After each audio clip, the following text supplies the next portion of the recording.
once again to Pop Culture Comics in Overland Park, Kansas. I'm Captain Logan, and it's time for brand new comic book reviews. As always, I'm going to bring you my top 3 favorite mainstream books of the week from DC and Marvel. Then I'm going to do an indie book. Then I'm going to do a kids book. We're going to start right now with our number 3, The Mighty Thor, number 5. I don't have a lot to say about this issue. It's just plain wicked awesome. Thor versus Silver Surfer, Odin versus Galactus. Fraction's characterizations of everyone are spot on, and I'm loving the subplot about the Christian pastor who's curious about Galactus. The idea of humans worshipping Galactus is a neat thing to explore. You've got a fallen Asgard still on Earth, and suddenly those gods don't look so tough. And I won't say who wins in the fight between Odin and Galactus, but that at first glance to me seems like a pretty even matchup. Kind of even makes me wonder if Galactus ever has to go into a Galactus sleep. But anyway, when you've got a being like Galactus who's so powerful it's impossible to explain by human standards, it makes sense that you'd have some people resist, even when they know they can't beat him, just like the Fantastic Four did in the original Galactus trilogy. But you'd also have others who would have a if you can't beat him, join him mentality, as Silver Surfer had when he first sacrificed himself to save his planet. Really cool study of these legendary characters and how normal people react to them. And with all this epicness, Fraction gives the book a great sense of fun. I especially like a line from Volstagg, misquoting Colonel William Prescott, when he's about to take his army into battle and he says, "Don't stop stabbing until you can see the whites of their teeth." Lots of great Marvel cosmic goodness. This is a really exciting week in comics this week. We're starting the DC Relaunch. The only 2 books DC has solicited this week are Flashpoint number 5 and Justice League number 1. I enjoyed both quite thoroughly. We're going to talk about both of them now. My number 2 of the week is Flashpoint number 5.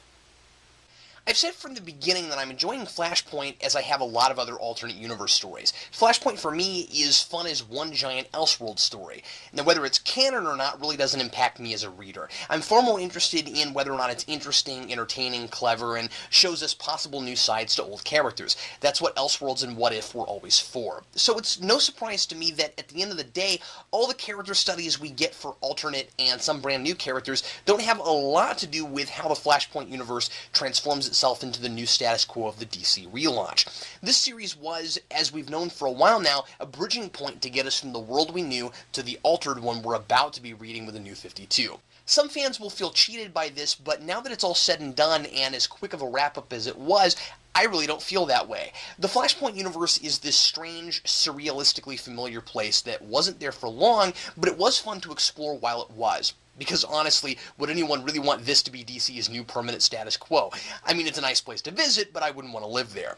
Had this been an Elseworld story, we would probably have only had the 5-issue miniseries to look at, just a glimpse into this place. But with the various tie-ins, several of which I found really fun, this world came alive, and I thought it was worth taking a close look at. So is this a standard time travel wrap-up issue? Yeah, it really is. But I like that, unlike the various Crisis events, a lot of time wasn't spent on how exactly did the universe get messed up and how do we fix it. Much more time was spent getting to play around in this universe while it was here, and then it was pretty much fixed in the last issue. The only thing that's quite different from most of these in-canon alternate universe stories, I'm looking at you, Star Trek, is that everything isn't neatly tied up at the end. Flash does the thing he thinks will reset things back to just the way they were, and as we all know, it's close but not quite right. In fact, kind of like the new Star Trek movie. And there's no simple way to put it back, so it's going to stay that way. I certainly have some problems with this issue. I won't spoil how, but Reverse Flash is defeated far too easily for my taste, and I would have liked some of these Flashpoint characters, especially Superman, to get a little more to do before they're wiped out of existence. I would have appreciated twice the pages to finish this off. But there is a great payoff at the beginning when we find out that time wasn't changed quite the way we thought it was, which leads to some great character stuff for Barry. Now that all eyes are 100% on the Flash, it transforms into a straight Flash book, and that means some of the most dynamic and energetic art in the series. We get tons of Speed Force action on nearly every page. And it's absolutely worth the payoff for Batman at the very end. The Flashpoint universe impacts the real universe in about the most touching way, in my humble opinion, I think it could have. It's not perfect, which I don't think is possible, but I certainly found it satisfying all said and done.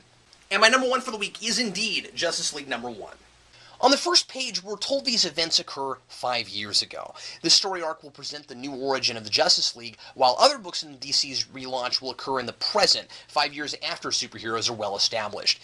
Johns is really taking his time here, consciously trying not to overwhelm readers with too many character introductions all at once. I tried to read this like a new reader, which is to some degree impossible, as I know these characters well and am already aware of most of the things they're figuring out here. But part of DC's reasoning for the relaunch is to bring in new readers. While a lot of continuity fans are familiar with will remain 5 years after these events, this starts very much from scratch. People have heard of Superman, but don't know much about him. None of these heroes seem to have met.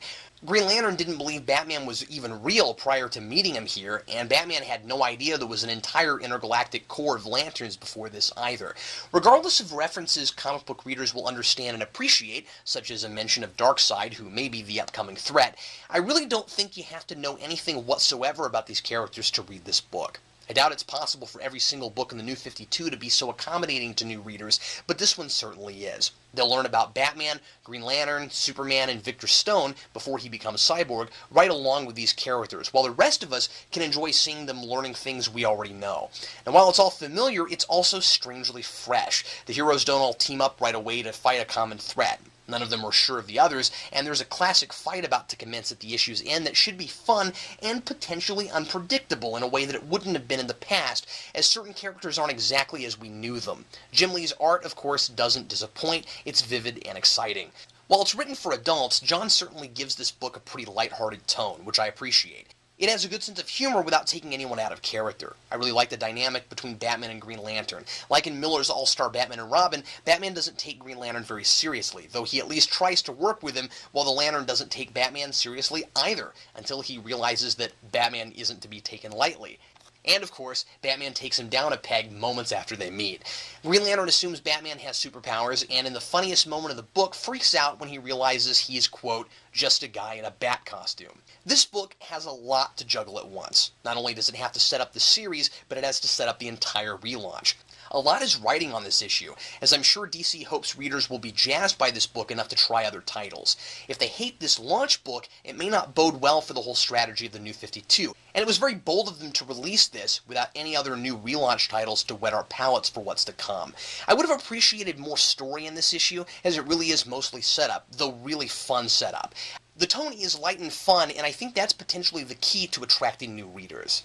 Today's indie title for the week is Angel and Faith #1 from Dark Horse. In the first season of Angel, it was Angel who had to help Faith learn to live with her horrible mistakes and her guilt. And after finally owning up for those mistakes and spending some time paying for them, she finally became a hero. Now, in the aftermath of Buffy Season 8, those roles are reversed, as it's Faith's turn to help Angel, as the title of this first arc is aptly titled, Live Through This. Angel has always been on a road to redemption, but the thing that made it sometimes hard to identify with him is that he wasn't really responsible for all the deaths he caused as Angelus, which is partly, I think, why he was pushed to make certain questionable decisions in his own series, namely agreeing to run Wolfram and Hart, and why his character arc in Buffy Season 8 had a certain logic to it. Good to Angel became about manipulating evil, and that's had some terrible repercussions. In Angel and Faith #1, Angel says that he has more on his conscience now with a soul than he ever did as Angelus. This guy just can't get a break. So now that an entry in Giles' journal has strangely brought Angel out of the weird trance he was in for months after Season 8, he and Faith have teamed up to finish a job Giles started, a classic mission for Angel, getting a demon out of a little girl. The issue does a fair bit of recapping events from Season 8, but does it in an unobtrusive way, and makes it readable for those familiar with the Buffy and Angel universe but didn't read Season 8, as long as you're paying very, very close attention to the details. It also does a wonderful job of balancing action, characterization, and exposition, setting up the story to come while deeply engaging the reader with the material that's here. It's dense with material and effortlessly does everything a good first issue should do. Christos Gage has a great handle on everyone's voices. Giles, Angel, and Faith all sound like the characters from the show without forcing too many Whedonisms or being too cute. The book, being in the Whedonverse, isn't without a sense of humor, but it takes itself as seriously as it should, and the characters feel like real people, as they generally did on television.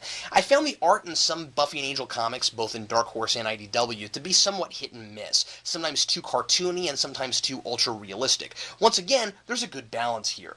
The panel layouts are very cinematic, and the characters look like who they're supposed to be without trying to be too photorealistic. Like Season 8, this is a comic book that knows it's a comic book, not a comic trying too hard to be a TV show. Fantastic first issue, and I recommend it to anyone who knows their Buffy and Angel, even if you passed on Season 8. And finally, my kids' book for the week is a bit of a cheat. This book came out last week, but this is Spider-Man Marvel Adventures #17.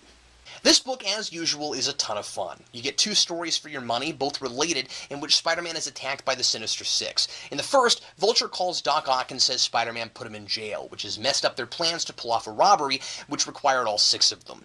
But Spider-Man has no idea what Doc Ock is talking about, even while they're fighting over it. He hasn't even seen the Vulture lately. And then we find out that the Vulture is lying, and he's just embarrassed because he stole Aunt May's purse and then gave it back to her after she sent him on a guilt trip about how New York is the greatest city in America, and he's giving it a bad name. The second story happens just after Spider-Man beats the Six, where he's attacked by just Sandman and Kraven.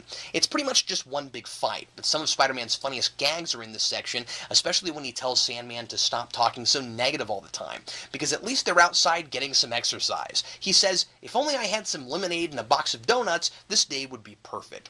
This being a kid's series, Spider-Man does spout an awful lot of jokes and one-liners, but that's really the point, and while some of them miss their mark, a lot of them are hilarious. Simple, harmless stories, but lots of fun, and once again, great for kids, as there are a lot of words on the page, and it's not talking down to kids at all.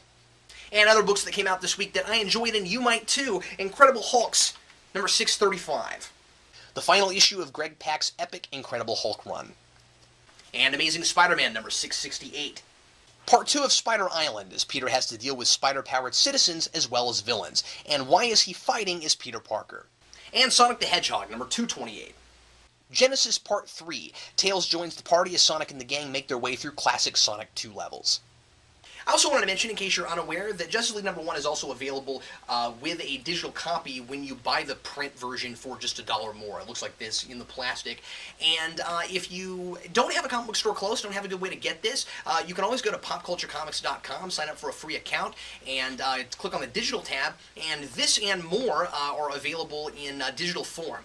You can purchase this and the other 52 as they come out, and also there's stuff from Marvel, Image, Dark Horse, and lots of other companies, and there are also plenty of free books and previews there, and that's especially worth doing if you don't have a store close and you don't have a really good way to get physical copies. I also wanted to show off the Flashpoint figures. Here's the Flashpoint Batman and the Flashpoint Flash, and on the back, other figures in this wave are Cyborg and Wonder Woman. And these are available right now at Pop Culture Comics in Overland Park, Kansas. And if you're ever in the Kansas City area, be sure to check out Pop Culture Comics right here in, like I said, Overland Park, Kansas. It's where I am this very moment. It's our official sponsor and my very favorite place to get comic books. Be sure to support your own local comic book store if you have one. I'm Captain Logan. Happy reading.